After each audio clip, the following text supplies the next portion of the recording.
plus, il est pour sa première fois au lycée ce soir.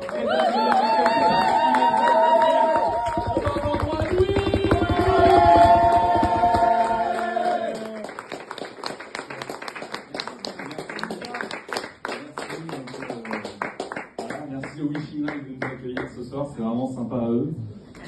Donc voilà, je m'appelle Louis-Marie, j'avais envie de parler un petit peu de moi ce soir. Enfin non, d'ailleurs, j'avais pas vraiment envie de parler de moi, mais le problème c'est que quand on commence à faire des sketchs et du stand-up et tout ça, on n'a pas forcément le choix dans les sujets qu'on fait. Souvent, on n'a pas trop le choix, on peut pas faire des sujets risqués. Par exemple, moi j'ai un pote qui fait du stand-up aussi, il m'a dit écoute Louis, c'est bien ce que tu fais, t'as une bonne présence, c'est bien drôle, mais tu choisis des sujets trop risqués.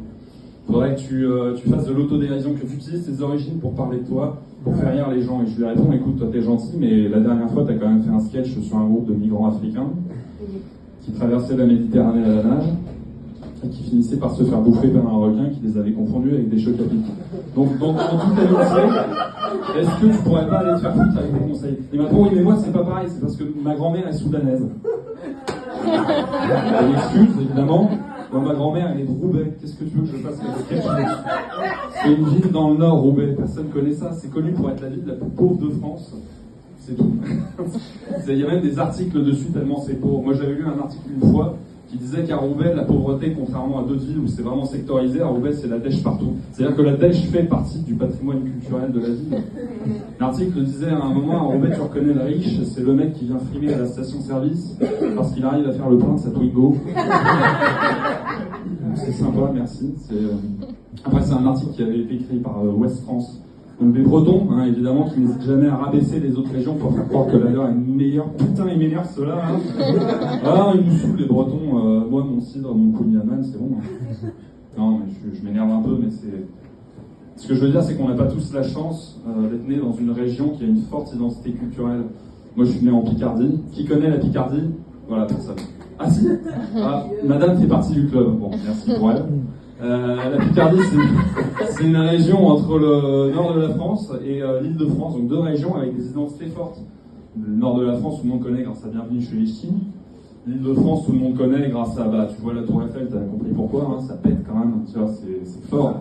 Tu regardes ou alors tu regardes un reportage sur BFM TV sur les banlieues qui crament, il y a quelque chose en toi qui résonne, il y a quelque chose en toi qui a envie d'adhérer à ça. Picardie, il n'y a rien sous ça. J'avais écrit un script, moi, une fois, pour une série policière qui se serait passée en Picardie parce que j'avais envie de faire connaître la région. C'est les aventures du commissaire Dupré à Crépy-en-Valois, ça s'appelait. Personne n'en a voulu. Bon, c'est une super région, la Picardie, hein, c'est pour rien foutre, c'est super. Les Picards ne sont pas des gens très actifs, hein, mais c'est pas de notre faute. Nous, on est éduqués pour rester 25 ans dans un champ, sans rien faire, sans se poser la moindre question. Et c'est même pas de la procrastination. Oulala, pas entendre parler de ça, c'est vulgaire la procrastination. La procrastination, c'est le fait d'avoir une tâche à faire tout de suite, de pas la faire tout de suite, et d'attendre plus tard de la faire parce que t'as la flemme. Et pour qu'il y ait ça, il faut déjà qu'il y ait un truc à faire en Picardie. C'est hein, des champs. Moi, quand j'ai le bled dans lequel j'ai grandi, il y avait un seul truc, c'était un PMU. Donc le commerce essentiel, c'est un peu le kit de survie de tous les villages paumés avec l'arrêt de bus et le cimetière. Et voilà, donc kit de survie qui n'a pas survécu parce qu'il a fermé quand j'avais 9 ans et demi. Donc j'ai même pas eu le droit de devenir alcoolique. Et, je suis devenu comédien. Merci beaucoup.